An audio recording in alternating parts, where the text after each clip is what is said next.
नहीं। तो फिल्म की शुरुआत में ही हम देखते हैं कि एक चोर रस्सी के साथ एक बिल्डिंग के अंदर जा रहा है। यह इमारत ज्वेलरी की है जहां दुनिया का सबसे महंगा मुकुट रखा गया है। उस डायबलिक यानी चोर को वह मुकुट चुराना था। वह खिड़की से इमारत के अंदर देखता है। वहां सिर्फ एक सुरक्षा गार्ड था, बल्कि सभी लोग समय बर्बाद कर रहे थे और इसीलिए उसका काम आसान था। बिल्डिंग में घुसते ही वह सबसे पहले सिक्योरिटी गार्ड को मारता है। बिना समय बर्बाद किए डायबलिक ने तिजोरी का दरवाजा खोल दिया। जैसे ही दरवाजा खुलता है, सुरक्षा अलार्म बज जाता है। इससे बाकी गार्ड अलर्ट हो जाते हैं। वे तुरंत तिजोरी के पास जाते हैं और तिजोरी का दरवाजा खोलकर अंदर देखने की कोशिश करते हैं, लेकिन तिजोरी का दरवाजा नहीं खुल रहा है क्योंकि डायबलिक ने उसे अंदर से बंद कर दिया है। वे दरवाजा तोड़ने के लिए बम का उपयोग करने का निर्णय लेते हैं और जब तक वे तिजोरी खोलने में सफल हुए, तब तक डायबलिक अपना काम कर चुका था। वह पहले ही अपने पैराग्लाइडर पर उड़ान भर चुका था और यहाँ से भाग चुका था। थोड़ी देर में वह अपने पैराग्लाइडर को एक कार पर उतार देता है। कार उसकी पार्टनर इवा चला रही थी और वे दोनों उस कीमती मुकुट को लेकर यहाँ से भाग जाते हैं। दृश्य कट जाता है और अगले दिन हम देखते हैं कि जिस जौहरी का मुकुट डायबलिक ने चुराया था, उसने अपने गहनों की लॉन्च पार्टी रखी थी जहाँ 5 सुपर मॉडल अपनी कंपनी की सबसे महंगी ज्वेलरी पहनकर डांस करती है। यह ज्वेलरी इतनी खूबसूरत थी कि हर कोई इसे खरीदने के लिए उत्सुक था। इस पार्टी में सुरक्षा भी काफ़ी कड़ी रखी गई थी क्योंकि डायबलिक पहले ही एक कीमती मुकुट चुरा चुका था। उन्हें डर था कि यहाँ भी ऐसा कुछ होगा। जैसे ही ये सुपर मॉडल अपना डांस परफॉर्मेंस करने खत्म करती है, अचानक ही यह रात बीत जाती है। जैसे ही लाइटें बुझती, सुरक्षा गार्ड में से एक पुलिस अधिकारी इन सभी सुपर मॉडल्स को एक सुरक्षित कमरे में ले जाता है। जैसे ही वे इस कमरे में प्रवेश करते हैं, सुरक्षा गार्ड कमरे का शटर बंद कर देता है और हमें दिखाया जाता है कि असल में यह कोई कमरा नहीं था। ये एक कंटेनर था जो इन मॉडल्स को उठाकर यहाँ से ले गया था और जिस अधिकारी ने यह काम किया वह कोई पुलिस अधिकारी नहीं था, बल्कि डायबलिक ने ही अपने चेहरे पर पुलिस अधिकारी का मुखौटा लगा रखा था और एक बार फिर वह ढेर सारे गहने चुराने में सफल हो गया। इसके बाद हम देखते हैं कि डायबलिक सभी लड़कियों से उनके पहने हुए गहने उतरवा लेता है और उन्हें सुनसान सड़क पर छोड़ देता है, जिसके बाद ये लड़कियां, ये मॉडल्स एक होटल में जाती है। वहाँ जाते ही उनमें से एक जिंकू नाम के अधिकारी को बुलाती है। वह उसे रिपोर्ट करती है कि उसका काम योजना के अनुसार हो गया है। यानी कहानी में बड़ा ट्विस्ट है कि जो भी काम किया गया है, पुलिस ने डायबलिक को पकड़ने के लिए प्लान बनाया था। ये सभी लड़कियां असल में एजेंट थी और जो ज्वेलरी डायबलिक को इतनी आसानी से दे दी गई, उस ज्वेलरी पर एक ट्रैकर लगा हुआ था और अब उसी ट्रैकर का इस्तेमाल कर जिंकू, यानी वो पुलिस अधिकारी जो कई सालों से डायबलिक के पीछे पड़ा है, वो बड़ी आसानी से डायबलिक के ठिकाने के बारे में पता लगाना और उसे पकड़ना चाहता है। अनजाने में डायबलिक इन सभी योजनाओं से एक पहाड़ी पर पहुंच जाता है। एक बटन दबाते ही वह पहाड़ी दरवाजे की तरह खुल जाती है, जिसमें वह और इवा अपना ट्रक लेकर जाते हैं। अंदर आते ही वे अपना चुराया हुआ सामान बाहर निकालते हैं और अपनी जीत का जश्न मनाने लगते हैं। उस समय उनके पास ज्वेलरी थी, उससे ये लोग अपने आगे का जीवन बड़े आराम से जी सकते थे। तभी इवा डायबलिक से कहती है, क्यों ना अब हम थोड़े दिन के लिए ये काम बंद कर दें, लेकिन डायबलिक ने ऐसा करने से इनकार कर दिया। तो इवा फिर से चोरी की अपनी अगली प्लानिंग करना शुरू कर देती है। दूसरी ओर हम देखते हैं कि पुलिस जीपीएस ट्रैक करते हुए डायबलिक के गुप्त ठिकाने तक भी पहुंच गई थी, लेकिन यहाँ पहाड़ी को देखकर ये लोग काफ़ी कन्फ्यूज हो जाते हैं। जिंकू यानी कि पुलिस अधिकारी अब इस पहाड़ी को बम से उड़ाने का फैसला करता है और जैसे ही ये लोग यहाँ ब्लास्ट करते हैं तो उन्हें अंदर एक सुरंग नजर आती है जिसके दूसरी तरफ डायबलिक था।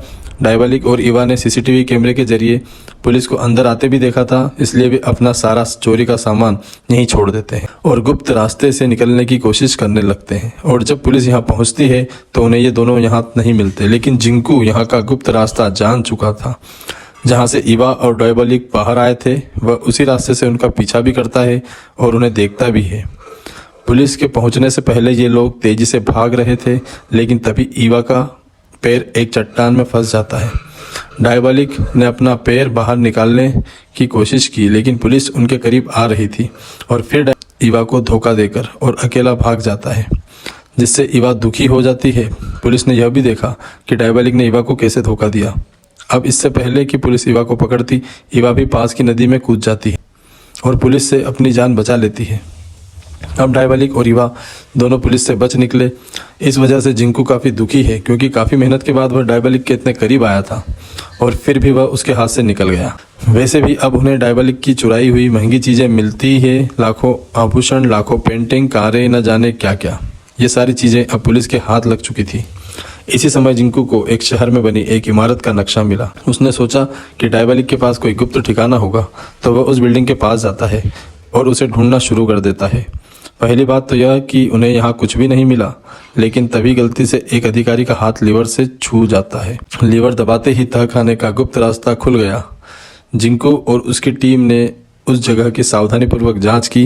यह जगह एक लैब की तरह थी और यहाँ डायबलिक अपने लिए नकली मास्क बनाता था, जिसका इस्तेमाल वह चोरी के दौरान करता होगा। इससे पहले कि पुलिस यहाँ कुछ करे, जिंकू सभी को यहाँ कुछ भी छूने से मना कर देता है, क्योंकि वह जानता है कि डायबलिक अगली चोरी से पहले यहाँ जरूर आएगा। दृश्य के अंत में हम जिंकू की मंगेतर को देखते हैं।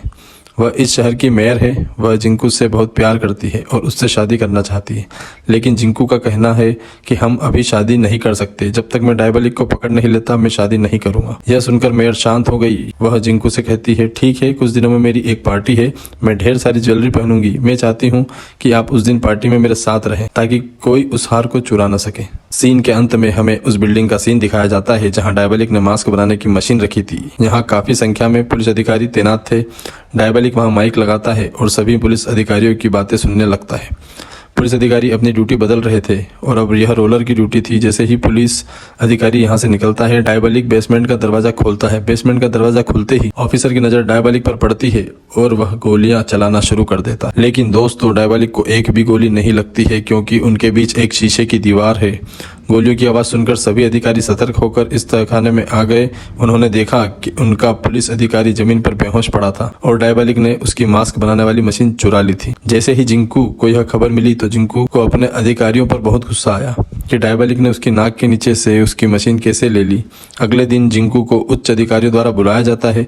उन्होंने जिंकू से पूछा, आपकी अगली रणनीति क्या होगी। अभी वे बातें कर ही रहे थे कि उन्हें एक फोन आता है, जो थी ईवा। ईवा को पता था कि डायबलिक के साथ साथ पुलिस उसे भी ढूंढ रही है। वह पुलिस से कहती है, डायबलिक ने मुझे धोखा दिया है, इसलिए मैं डायबलिक को पकड़ने में आपका साथ दूंगी, लेकिन बदले में मुझे भी तुमसे कुछ चाहिए। डायबलिक को पकड़ने के बाद आप मुझे छोड़ देंगे, मेरे ऊपर लगे सारे आरोप खत्म हो जाएंगे और आप मुझे सुरक्षित दूसरे देश में शिफ्ट भी करवा देंगे। इतना कहने के बाद ईवा जिंकू से कहती है, मैं तुम्हें फैसला लेने के लिए सिर्फ आधे घंटे का समय दे रही हूँ। इतना कहते ही वह फोन बंद कर देती है। उच्च अधिकारियों को ईवा का विचार पसंद आया। उन्होंने जिंकू को इस आइडिया पर काम करने को कहा, लेकिन जिंकू इस बात से सहमत नहीं थी। डायबलिक के साथ वह ईवा को भी पकड़ना चाहता था। कुछ सोचते हुए वह इस ऑफिस से निकलकर अपने ऑफिस चला जाता है। वहां अपनी टीम से मिलते वक्त वह प्लान बनाता है कि अगले आधे घंटे में जब मुझे ईवा का फोन आएगा तो मैं बात में ईवा को बिजी रखूंगा। आप लोग ईवा की लोकेशन ट्रैक करें और उसे गिरफ्तार करें। जिंकू की योजना पूरी तरह से काम कर रही थी। जैसे ही ईवा ने उसे फोन किया, उसने ईवा को फोन लगाया और पुलिस उसकी लोकेशन ट्रैक करके उस तक पहुंच गई। लेकिन ईवा ने किसी गुप्त पते से फ़ोन नहीं किया था, बल्कि उसने एक सामान्य फ़ोन बूथ से फ़ोन किया था। अब जैसे ही ये लोग ईवा को पकड़ने के लिए फ़ोन बूथ के पास जाते हैं तो देखते कि वहाँ कोई नहीं है, क्योंकि ईवा फ़ोन बूथ के ठीक नीचे सुरंग से भाग गई है। और इस तरह जिंकू की योजना फिर से विफल हो गई। यहाँ पुलिस स्टेशन में जैसे ही पुलिस ने चोरी हुए डायबलिक को उठाया, एक अधिकारी ने देखा कि उसमें से एक कंगन गायब था, वही ब्रेसलेट जिसमें ट्रैकर था। वह जानती थी कि यह ईवा के हाथों में होना चाहिए और वह तुरंत यह खबर जिंकू को दे देती है, जिसका मतलब था कि वे लोग अभी भी ईवा की लोकेशन का पता लगा सकते हैं और उसे पकड़ सकते हैं। उनका शक बिल्कुल सही था। ईवा ने वह ब्रेसलेट पहना हुआ था जिसकी मदद से लोकेशन ट्रैक करते हुए वे उस तक पहुंचते हैं। जैसे ही एजेंट रोलर उसके पास पहुंचा तो उसने उस पर बंदूक तान दी थी। इससे पहले कि वह ईवा को गोली मार पाता, ईवा ने उस पर हमला करते हुए उसकी बंदूक छीन ली और उसकी कार में बैठकर भाग गई। जब तक जिंकू स्थान पर पहुंच चुका, ईवा पहले ही वहां से निकल चुकी थी। उसने रोलर को जमीन पर पड़ा हुआ पाया। रोलर बहुत खुश था कि उससे चोरी हुआ डायबलिक ब्रेसलेट वापस मिल गया, लेकिन उसे नहीं पता था कि यह ब्रेसलेट उसे बार बार ईवा के पास ले जा रहा था। यही बेवकूफ़ी उनकी नौकरी के लिए खतरा बन जाती है और उन्हें मैदान में जाने से मना किया गया है। यहाँ हम देखते हैं कि जिंकू की योजना विफल हो गई और क्योंकि उसने अधिकारियों की बात नहीं मानी, अधिकारी उससे बहुत नाराज है। वे आखिरी चेतावनी देते हैं कि अगर वह ईवा के साथ काम नहीं करेगा तो उसे निकाल दिया जाएगा। जिंकू के पास कोई अन्य विकल्प नहीं था, इसलिए उसने ईवा से मिलने का फैसला किया। अब वह ईवा के अखबार के माध्यम से एक गुप्त संदेश भेजता है। इसे पढ़ने के बाद ईवा ने उसे फ़ोन किया और शाम को उन्होंने मिलने का प्लान बनाया। ईवा यहाँ जिंकू को बताती है कि डायबलिक किसी भी कीमत पर अपना चोरी हुआ सामान वापस पाना चाहता है, इसलिए हमें अंडरवर्ल्ड में यह खबर फैलानी होगी कि पुलिस डायबलिक का सारा चोरी हुआ सामान लेकर सुरक्षित जगह पर जा रही है। डायबॉलिक इसे लेने जरूर आएगा और फिर हम डायबॉलिक को पकड़ लेंगे। इवा की योजना बताती है कि अंडरवर्ल्ड में यह खबर फैलाने के बाद वे बहुत सारे स्कूटरों के साथ एक वैन निकालेंगे, लेकिन हम इस वैन में असली सोना नहीं रखेंगे। यह वैन केवल डायबॉलिक का ध्यान भटकाने के लिए होगी। उसे लगेगा कि इसमें सोना है तो वह उसे चुराने जरूर आएगा। हम इस वैन को एक सुरंग से गुजारेंगे और जैसे ही डायबॉलिक सुरंग में पहुंचेगा हम उसे चारों तरफ से घेर लेंगे। वहीं असली सोने को हम कबाड़ वाली गाड़ी में दूसरी जगह भेज देंगे।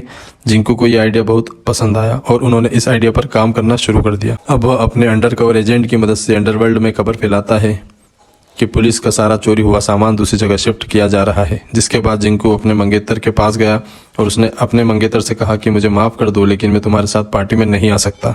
जहाँ तक हार की बात है तो वह इसकी सुरक्षा के लिए अपने सबसे काबिल अधिकारी को भेजेंगे। अब आखिरकार वह दिन आ गया है जब डायबॉलिक को जिंकू द्वारा पकड़ लिया जाएगा।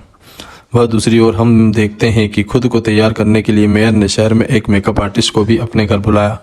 इधर थाने में सभी पुलिस पदाधिकारियों को अपनी योजना समझाई जा रही थी। अब समस्या यह थी कि अगर हर कोई मिशन पर जाएगा तो असली सोने वाली गाड़ी चलाएगा कौन। इतने में रोलर बोलता है, मैं चलाऊंगा। मुझे अपनी पहली गलतियों पर पछतावा है। देखिए, मैं यह काम बहुत जिम्मेदारी से करूंगा। जिसके बाद चोरी का सारा सामान एक छोटी वैन में रख दिया गया। ऑर्डर मिलते ही ये लोग सिक्योरिटी के साथ नकली ट्रक निकाल लेते हैं। वहीं सामान से भरे ट्रक को दूसरी सड़क पर निकाला जा सकता है। प्लान के मुताबिक जब सभी कारें कमरे से होकर गुजर रही थी तो अचानक कमरे का दरवाजा बंद हो गया। अचानक एक आदमी बगल से निकला। हमने मेयर को देखा जिसका हार भी चोरी हो गया। वहीं रोलर भी ट्रक को हाईवे से उतार कर जंगल में ले जाता है, जहां उसे कुछ दूरी पर एक लड़की मिलती है। वे दोनों अपने मुखौटे उतार देते हैं और सबसे बड़ा तथ्य हमारे सामने आता है कि वह लड़की मेकअप आर्टिस्ट जो यहाँ रोलर से मिली थी वह कोई और नहीं बल्कि इवा है, जिसने मेयर का हार चुराया था। और ऑफिसर रोलर भी कोई पुलिस नहीं है। हम फ्लैशबैक में जाते हैं और पता लगाते हैं कि यह सब डायबॉलिक की योजना थी। उस दिन उसने जानबूझकर इवा को छोड़ दिया ताकि पुलिस को लगे कि उसने इवा को धोखा दिया है और उसने इवा की बातों पर विश्वास कर लिया। और जिस दिन डायबॉलिक उसकी मास्क मशीन चुराने के लिए तहखाने में गया, उसने उस दिन वास्तव में ऑफिसर रोलर को मार डाला। इसके बाद उन्होंने ऑफिसर रोलर मास्क बनाया और खुद ही पहना। तब से वह पुलिस के बीच घूमता रहा और किसी को उस पर शक नहीं हुआ। इसके बाद उसे चोरी हुआ सारा सामान वापस मिल गया और यह बात जानने के बाद जिंकू को सबसे ज्यादा झटका लगा। न तो उसे डायबॉलिक मिला और न ही सारा माल मिला। वहीं उन्होंने अपनी मंगेतर के 3 से ज्यादा नेकलेस भी खो दिए। यहाँ डायबॉलिक और इवा अपनी चुराई हुई सारी संपत्ति लेकर दूसरे देश चले गए, जहाँ उन्होंने एक अच्छी जिंदगी जीने का फैसला किया। और उन दोनों को दिखाते हुए ये फिल्म यहीं ख़त्म हो जाती है। ऐसे ही मूवी देखने के लिए सब्सक्राइब जरूर करें। धन्यवाद।